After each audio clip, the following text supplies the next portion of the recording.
네, 제가 선택한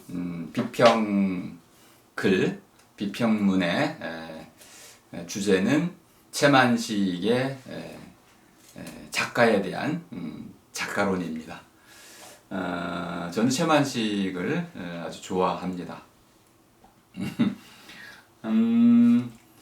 채만식의 그 탁류를 가장 좋아하는 작품으로 제가 꼽고 있는데요. 물론 이제 박경리의 토지도 제가 아주 좋아하긴 하는데 너무 길잖아요.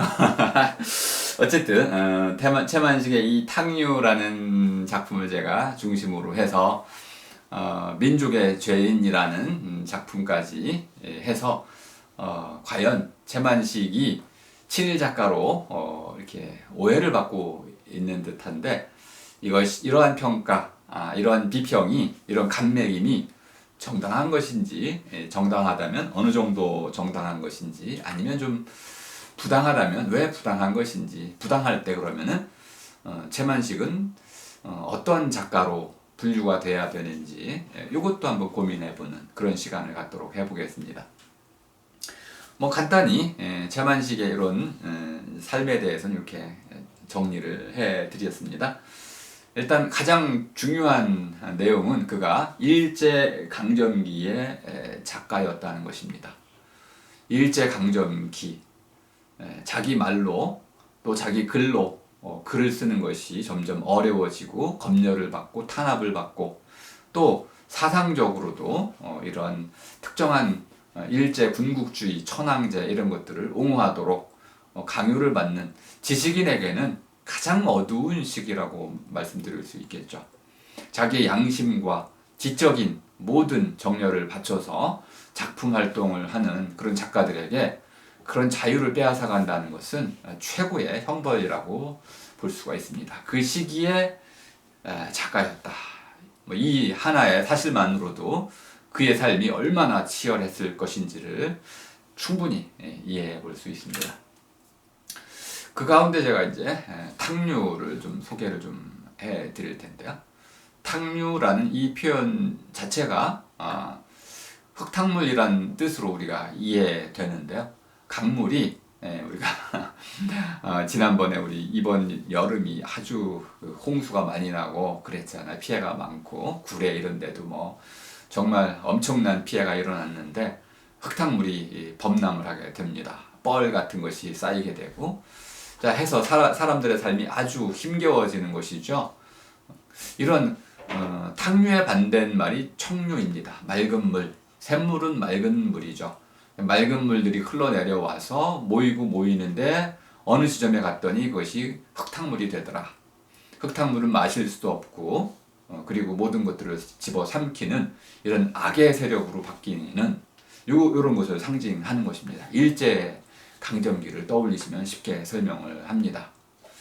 자, 그리고 나서 결국 세상 전체, 삶의 원리가 모두 깨지고 세상 전체가 잿빛 흐림으로 흐린 먹구름처럼 흐려버리는 이러한 삶으로 바뀌게 됩니다.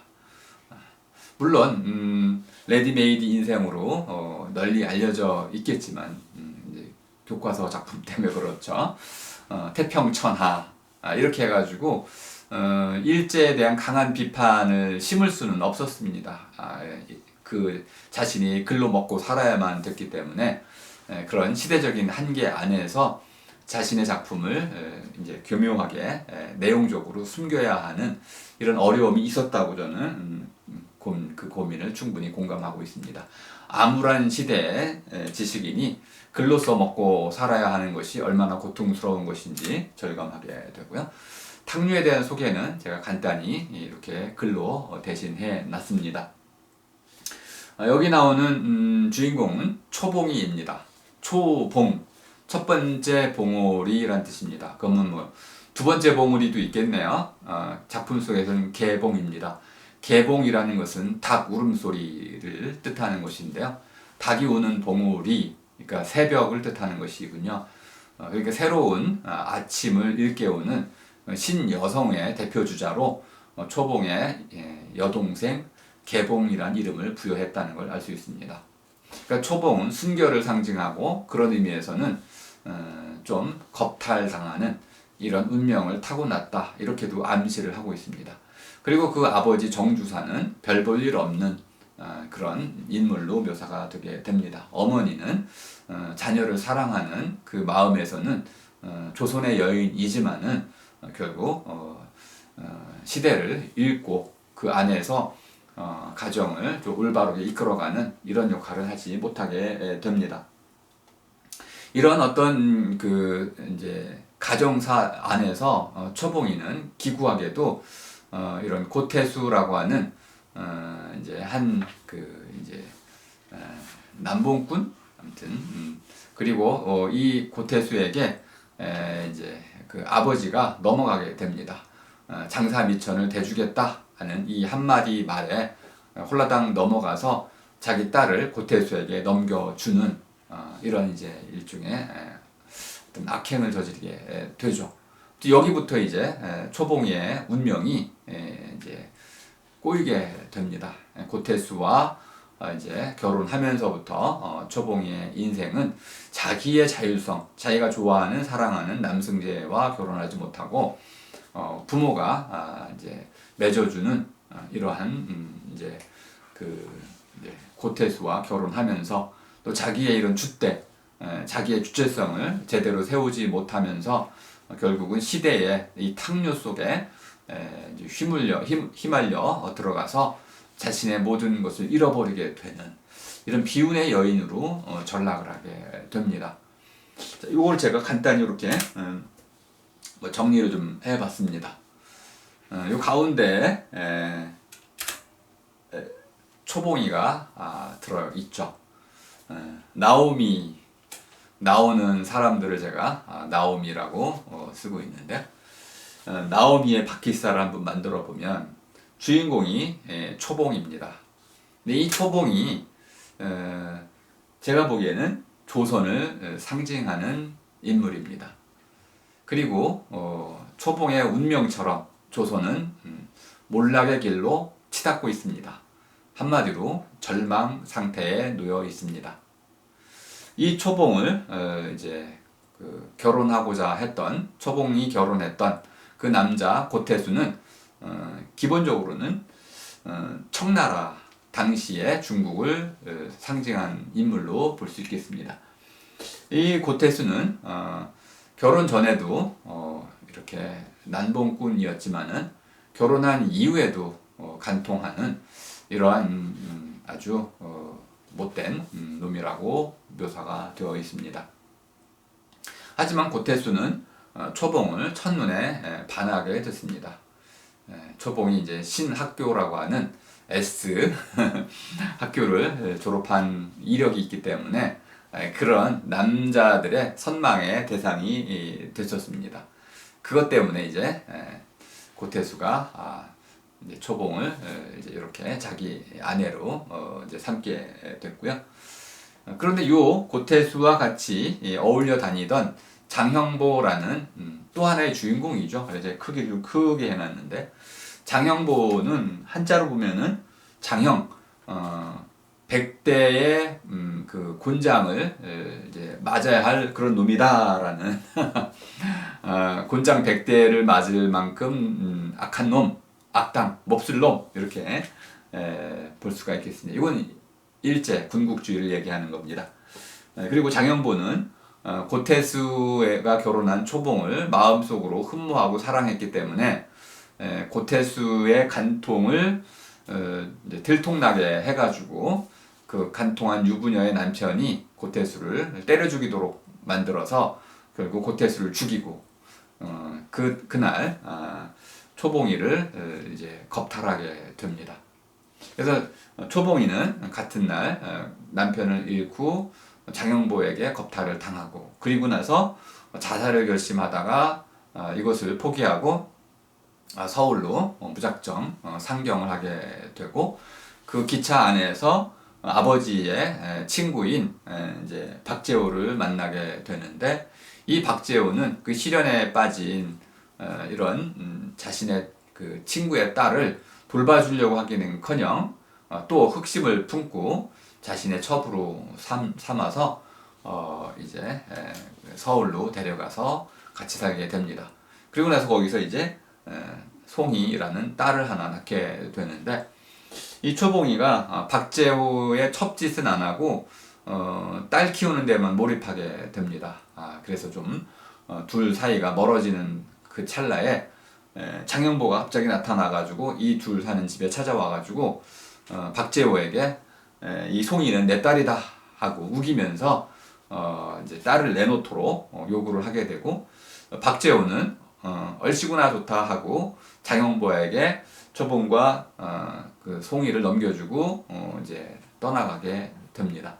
그래서 둘이 이제 같이 살게 되는데, 이때 물론 초봉이는 장영보에게 여러 가지 조건들을 내세우게 됩니다. 아버지 장사미천을 내놓을 것, 그다음에 개봉이 공부 유학비를 내놓을 것, 그리고 내 딸 앞에 무슨 보험을 들을 것, 생활비 얼마를 줄 것 해가지고 장영보에게 이런 요구를 하게 됩니다. 장영보는 고태수가 횡령한 돈을 또 지가 횡령한 뒤에 그걸 이자놀이를 해가지고 돈을 많이 번 상태여서 초봉이의 모든 요구를 들어주게 됩니다.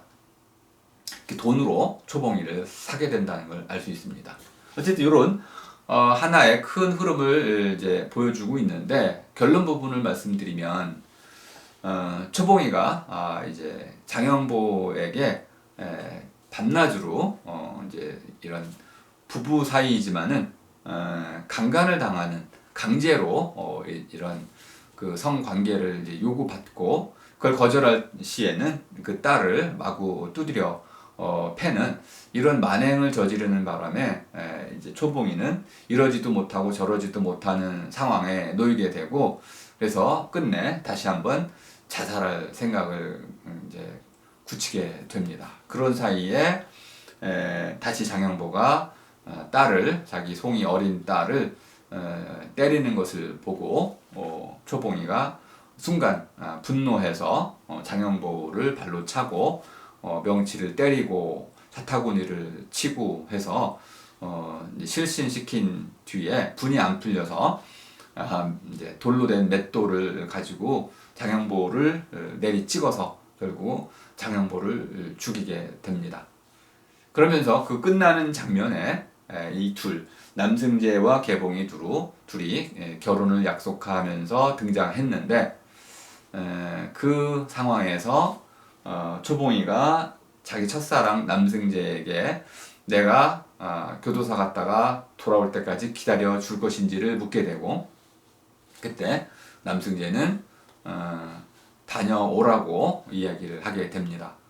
그러면서 그 마지막 탕류의 마지막 장면에 끝나는 부분인데 거기다가 최만식이 프롤로그라는 이상하게 그 아이러니한 말을 써놨습니다. 그 프롤로그 무엇인가 새로운 시작이죠. 어떤 시작일까요? 이것이 이제 탕류가 가진 아주 독특한 특징을 보여주는 것이다, 이렇게 말씀드릴 수가 있겠습니다. 자, 제가 이렇게 자세히 이 탕류라는 작품을 소개해드린 이유는 이러한 최만식의 독특함을 우리는 어디서 찾을 것이냐. 제가 아까 말씀드렸죠. 비평글 쓰기의 징검다리 첫 번째는 그 작품에서의 새로운 것이 무엇이냐. 어떤 작가든 자기 작품 안에 새로운 것을 담으려고 노력하지 않을 수가 없습니다. 그래야만 본디가 그 평가를 받게 되니까. 그럼 최만식은 탕류라는 작품에서 과연 무엇을 담으려고 했을까요? 일단 일제강점기 시대, 검열이 있는 시대라고 여러분이 이해해 보신다면은 있는 그대로 솔직히 구성하기는 어려웠을 거라고 봅니다. 그러니까 초봉이를 제가 이렇게 풀었던 것처럼 조선을 상징하는 것으로 이런 식으로 알레고리 기법을 썼다라는 것이 이 작품의 새로움이라고 좀 봤습니다. 알레고리라는 것은 알로이스, 다른 것, 그다음에 고레사이는 고소하다, 말하다 이런 뜻입니다. 그러니까 다른 것으로서 말하다, 다른 것으로서 이것을 말하다. 예를 들어 초봉이를 말하고 있지만은 초봉이가 의미하는 바는 결국은 멸망해 가고 있는 조선이죠. 현재의 조선의 운명을 말하고 있는 것입니다. 그럼 이 조선의 운명을 상징하는 초봉이 맷돌로 장영보를 때려 죽였다고 한다면 결국 조선이 언젠가 일제 군국주의를 물리치고 그 다음에 초봉이는 새로운 형태로 이제 칩거 생활에 들어가게 되고 그 뒤를 이어서 남승재와 개봉이 상징하는 새로운 희망, 프롤로그라고 말할 수 있는 새로운 희망의 세력들이 등장해서 이제 완전히 새로운 세상을 만들어 가기를 꿈꾸는 그런 채만식의 세계가 드러난 것이다. 이렇게 볼 수 있겠습니다. 이렇게 볼 수 있느냐? 이것은 바로 최유찬 선생의 알레고리 작가라는 개념으로 쓰이고 있는 것입니다. 채만식을 우리가 알레고리 작가라고 한다면 이렇게 읽어낼 수 있는데요. 김윤식이라는 이제 서울대 국문학 선생이 채만식을 친일 작가로 정리를 하면서 채만식이 친일 작가가 됐습니다. 근데 그 친일 작가로 이제 명명한 주된 이유가 그가 쓴 민족의 죄인이라는 작품입니다. 민족의 죄인이라는 작품을 읽어보면 채만식 자신이 친일했다는 어떤 행적이 나오는데 그 친일 행적의 핵심이 무엇이냐 하면 자기가 작품 활동을 하면서 여기 조선 처음에 이제 동아일보 기자가 되기도 했고 다음에 이제 이런 다양한 조선일보 기자도 되고 했었는데 그를 기고해서 먹고 사는 작가인데 기고를 하다 보면 결국은 찬양하게 되잖아요. 일제를 찬양하게 되고 마음에 없는 소리를 하게 되는데 이런 것들을 하기 싫으니까 절필선언하고 고향으로 되돌아가게 됩니다. 내려가게 되는데 이 고향에 내려갔을 때 갑자기 일본 순경들이 들이닥쳐가지고 한 달 동안 이제 감옥에 가두고 고문을 하게 됩니다. 그러면서 마지막 순간에 회유를 하게 돼요. 조선 이제 문학회 이런 데에서 이제 그 순회 강연 뭐 이제 일제 강점기에 이제 이제 학도병들을 이제 참전시키는 이런 이제 일제를 찬양하는 이런 강연회들을 하곤 했는데 거기 강연해주면 강연 연사가 되면은 풀어주겠다 해가지고 강연을 하게 됩니다. 그리고 나서 이제 풀려나게 되죠. 이것이 너무나 부끄러워서 민족의 죄인이라는 소설로 그걸 썼습니다. 근데 이것은 기본적으로 소설입니다. 사실 여부는 정확히 알 수는 없는 것입니다. 이런 과정을 우리는 베르톨토 브레히트의 작품을 가지고 충분히 이해할 수 있습니다. 브레히트는 우리에게 금서로 지정되어 있던 작가였는데요. 공산주의 계열, 사회주의 계열이기 때문에 그렇습니다. 그의 이념 때문에 일종의 우리에게는 금지된 이제 어떤 작가였는데 그가 주로 말하려고 했던 바는 30년 종교전쟁 뒤에 그 전쟁에 책임이 있는 자들이 누군지 이것을 좀 고백을 해야 된다라는 고백을 주장한 사람이었습니다. 근데 여러분 한번 찾아보시죠. 일제강점기 때 그 강점기의 책임이 누구에게 있습니까? 일제에게만 있나요? 또는 우리 지식인에게, 정치인에게는 없나요? 근데 우리는 누가 책임이 있다고 고백한 사람이 있었나요? 저는 그런 사람을 만나보지 못했습니다. 자신이 무슨 책임을 어떻게 졌는지 사죄하고 고백하고 그거에 대해서 어떤 식으로 내가 책임을 질지를 맹세하는 이런 종류의 글을 읽어본 기억이 없습니다.